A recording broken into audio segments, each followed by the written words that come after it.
You know, in the digital world, every single system has a weak point. It's like a single loose thread on a sweater. You find it, you pull on it, and the entire thing can just unravel. Well, this is the story of how a global online poker platform was brought to its knees by one of those threads. So behind this massive digital fortress, there's a treasure trove of personal data. And what was the key? A password so simple, it's honestly kind of hard to believe. This whole high-stakes story, it all started with just one single, incredibly careless mistake. I mean, just think about it for a second. Your most private information. We're talking your driver's license, your passport number, where you live, your entire financial history, all of it, just exposed. That's what was at stake here. A major vulnerability on the World Poker Tour's online platform put the real-world identities of thousands of players completely on the line. But this story doesn't start with some shadowy group of cybercriminals in a dark room. No, it starts with a single, curious person, an ethical hacker who was actually just a player on the site who stumbled onto one tiny little digital breadcrumb that led them down a massive rabbit hole. So they're digging around in the website's code, and this one line just stands out. It's like a ghost in the machine.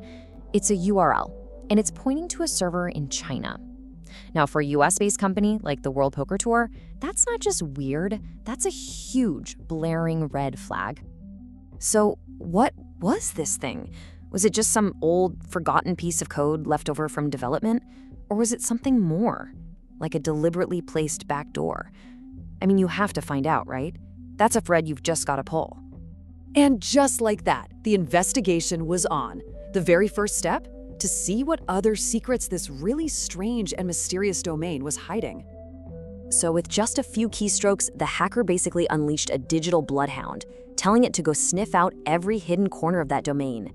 They were hunting for a connection, any kind of pattern that could lead them to the heart of the system. The scan came back with a whole flood of results, but one name just lit up. It practically glowed on the screen: Coin Admin.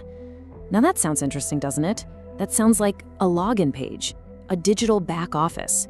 They had found the first door. But get this, they didn't just find a door. They found the blueprints to the entire building. The system's source code was just left wide open, basically a digital treasure map for anyone who knew where to look. They didn't just have a way in, they now had the keys to every single lock in the house. So with the blueprints in hand, it was time to actually find a key that worked. And you know, so often in the world of hacking, the answer isn't some super complex algorithm. It's usually something much simpler, hidden in a plain, overlooked text file. And there it is, jackpot. A list of administrator usernames just hard-coded right into the system. The hacker now had their targets lined up.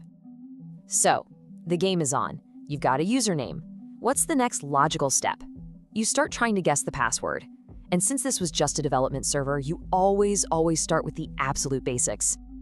Yep, you guessed it. 1, 2, 3, 4, 5, 6. You're kidding me, right? That was the password, the 6 most common digits in the world. And just like that, they were in. So now they have full control. They're a ghost in the machine. But here's the catch. This was just a test version of the site, a staging environment. It's basically a copy filled with dummy accounts. There wasn't any real customer data here. The hunt was definitely not over, not by a long shot. So, okay, they had the keys to a kingdom, but it was a kingdom of ghosts.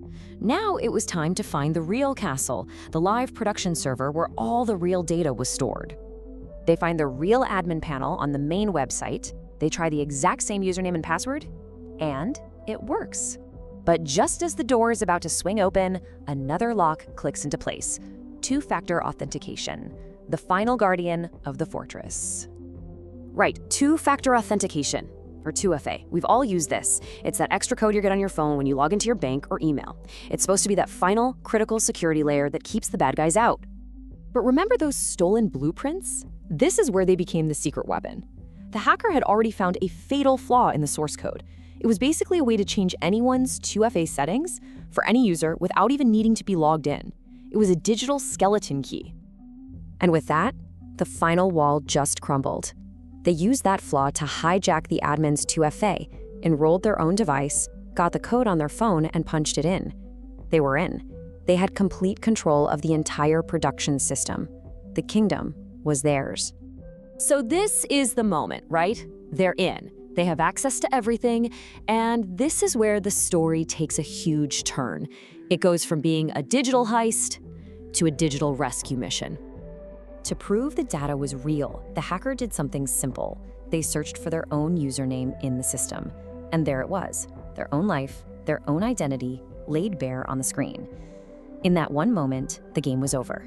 This wasn't a puzzle anymore. This was about protecting real people. It was time to do the right thing. And this part of the story is actually really great.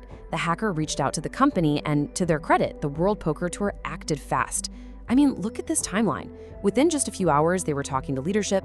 The same day the issue was confirmed, and just a few hours after that, the vulnerability was completely patched. This is exactly how responsible disclosure is supposed to work. You know, in this world that we've built, this world made of code, security isn't just about building the strongest walls. This story reminds us that true security is also about the character of the people who find the cracks. It really shows you that sometimes the most powerful tool we have for a safer internet is just a single ethical choice.